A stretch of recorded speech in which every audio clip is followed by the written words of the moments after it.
Welcome to terrafirmagreg, or welcome back if you watched part 1 and 2.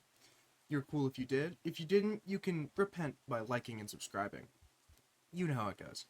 This episode is going to be much longer because it took much longer to actually progress to where I promised I would in the last episode. Speaking of, last episode, we just barely broke into the iron production with the bloomery and began to make an iron anvil.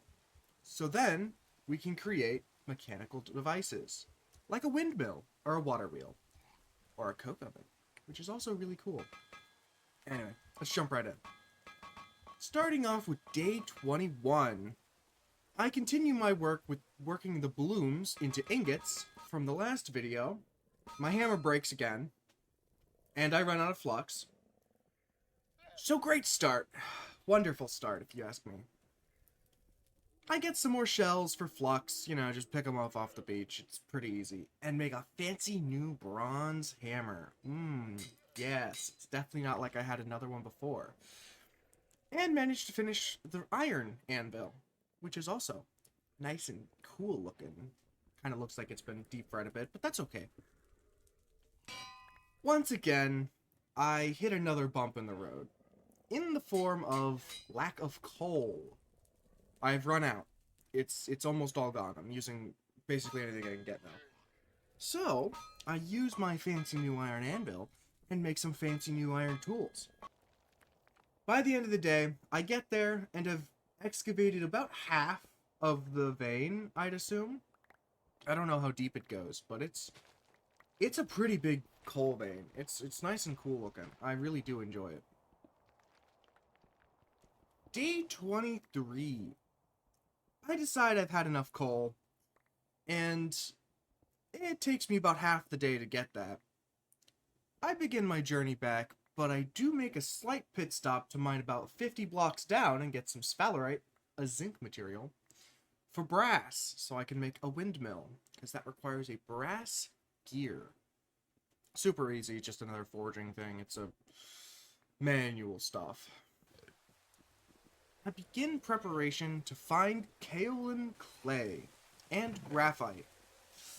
It is a massive hurdle for any game, including terrafirmacraft, because it's incredibly rare materials on both sides. Kaolin clay can be heated to get kaolin powder, which you then mix with graphite powder and clay to get fire clay. It's a 4-to-1 each one. Takes 4 powders, 1 clay, and then you get 1 fire clay. It's a whole thing.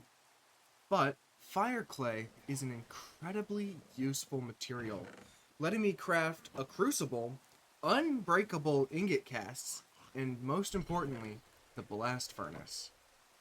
The crucible not only heats things faster, it holds more items, and it holds liquids like a vessel. But it does require 5 fire clay in the napping menu, and it's quite expensive, but it is so worth it. The blast furnace will allow me to make steel, which, needless to say, will be a greatly important material for quite a long time. But, as I said, kaolin clay is incredibly rare, only forming in locations with 3 things: high rainfall, high temperature, and high altitude. So you're looking for a jungle on the top of a mountain, effectively. Needless to say, it's pretty rare. And on top of that, graphite only forms extremely low down, and the indicators I typically use to find the ore veins don't form on the surface, so you have to mine down into caves to find them. Or use a prospecting pick, but that's too much effort, so I don't. The quest book suggests going southeast. I'm on the southeastern part of my entire island, so going southeast naturally means across the ocean. Wonderful. Definitely not a problem, right? Well, it is. Who would have guessed? But to do that, I'll need a boat. fresh water, and food, because you can't drink ocean water. That would kill you. Food is probably the least problematic. You can just put a bunch of that shit in a vessel and it'll stay good for a while. Fresh water, though, is a bit more complex. Can't drink ocean water because of the salt content, so I'll need to bring a whole bunch with me. I could bring a barrel with fresh water, but with no way to place it on the ocean, it'll just weigh me down and increase the drain on my food and water. But we just unlocked iron, which unlocks the possibility of an iron flask. Very useful. It holds 2,000 millibuckets of water, which is about 2 buckets, which is enough to hold me over for 30 days or so. Pretty good. That leaves me with one last problem. A boat. I can't exactly swim across an ocean. I have no idea how far it's going to be. Making a boat requires 6 scaffolding, 24 copper bolts, 24 hardwood planks, 2 oar locks, and 2 oars. Simple, right? The scaffolding, simple enough. 6 planks and a crafting table. It's basically crafted like a stair. The hardwood planks are a little harder, pun intended, since I don't have access to a lot of it. But, luckily enough, I have just enough hickory trees, which are hardwood, around, so that's done. Easy enough. That just leaves the copper bolts and oar locks. Copper bolts are made from copper rods, so I'll need to forge some of those. I get 2 rods per ingot and 1 bolt per rod, leaving a grand total of 12 copper ingots. Yeah, great, right? Lots of forge work, needless to say. I already have all the copper, so yeah, I'm kind of cool like that. Anyway, the last hurdle is the oar locks. Same way as the bolts, oar lock is a double ingot of wrought iron. So let's just bang, bang, bang, make those. So, on the start of day 25, I know I'm pretty cool. I made all of that in one day. Aren't I special? Anyway. So on the beginning of day 25, I set out to sea and immediately find a mountain island with some Maui heads, which brings back a couple bad memories. But I managed to move past that and continue my journey. I find another large landmass by the end of the day. So on day 26, I venture into a river that leads farther inland. I make a little hole in the ground to put my boat so it doesn't float away while I explore, and I see a weird yellow circle on the minimap and decide to investigate. Turns out it's some sort of dilapidated house filled with goodies. Very nice. So far so smooth. Nothing else happens on day 26. I just keep exploring. But around the end of day 27, I do finally find a blood lily, which is an indicator of kaolin clay. I begin to excavate, but it didn't give me very much. I did remember that it said that the clay can be up to 35 blocks down, so I mined down. This is completely incorrect. I read the book, and it told me that, and my brain just went, oh, that means there must be an extra thing underneath the ground. This is incorrect. Turns out it means that if there is dirt, it turns into clay up to 35 blocks down, because sometimes it can form like that. But in most spots, it really doesn't generate like that. However, this slight silly on my part reveals a cave that actually has graphite indicators in it, which is just the most streamer luck moment I have ever had.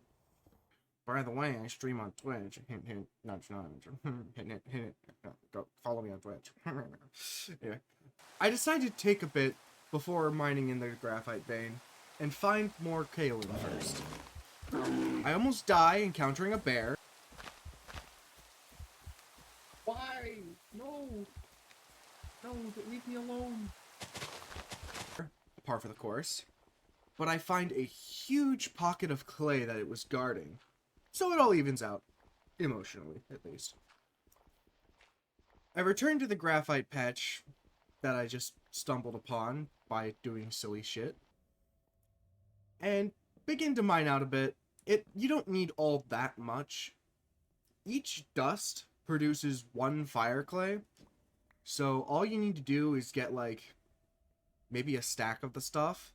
I still get quite a bit, but I overproduced, so I don't have to get any more anytime soon, which is very nice.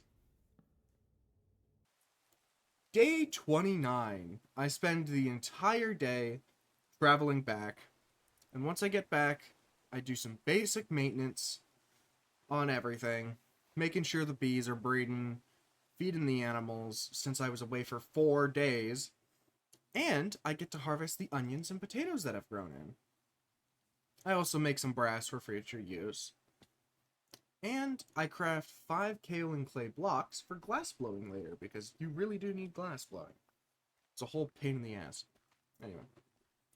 Day 30, where I would have typically started the next episode.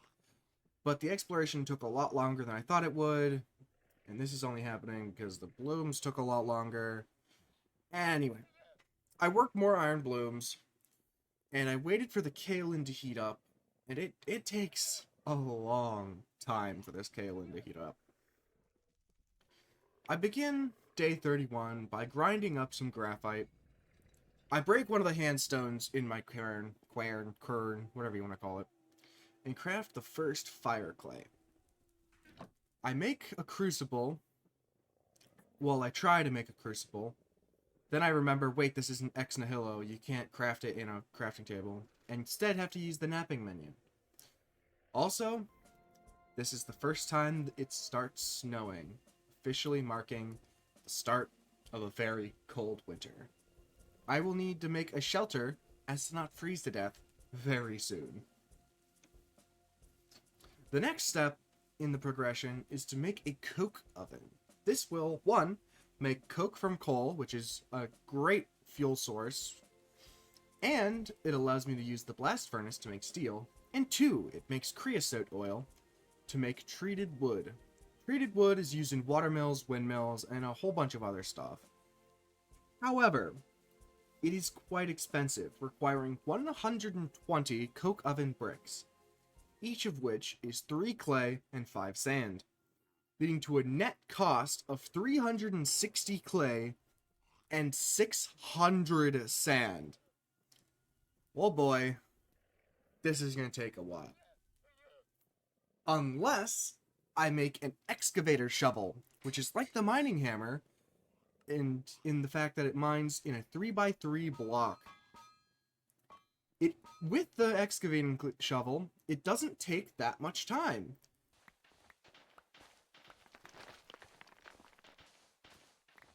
The clay, however, was a different story. You gotta go back and forth. It's a whole big thing. The main part of the coke oven is the hatch, which is made from 4 iron plates and 4 brick blocks, which is the 4 blocks from the rest of the furnace. It's the coke oven, whatever you want to call it. It's a whole thing. Everything is working. At this point, I can make the plates pretty easily. I've got it down. I've got everything. And so, I put the coke oven together and have access to the most efficient fuel. Efficiency, my beloved. Next up, however, is the windmill and a grindstone. The windmill is a great source of infinite mechanical power. It just keeps going no matter what. The only thing stopping me from making it is making the screws required for the sails. Starting on day 33, I begin making the screws, and oh boy, are they a pain in the ass to make. For what it takes to make them, I cannot wait until I have some machines to make this stuff for me. But I suck it up and made the windmill. A couple of shafts, some cogs, and the millstone. I just make a simple design with a 1:8 gear ratio for more efficiency. Ooh, efficiency. However, it is starting to get a bit too chilly for my tastes, so I begin to work on a simple hut just as a barrier between me and the outside.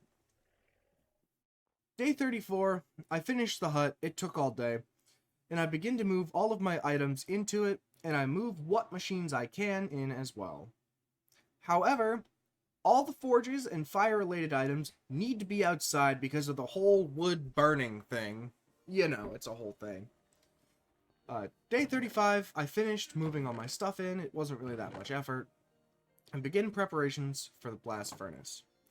This will need a lot more fire clay, because it requires a crucible, another crucible for the steel to go into, and a couple channels and ingot casts to take the stuff out of the crucible into a cast, and then you need to work it, and then it's a whole thing.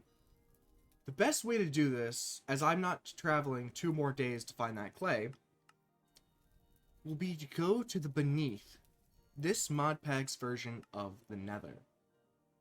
But that will need to be for next episode. If you enjoyed, like, comment what you ate for dinner last Tuesday, or whatever you want to do. But thanks for watching. See ya.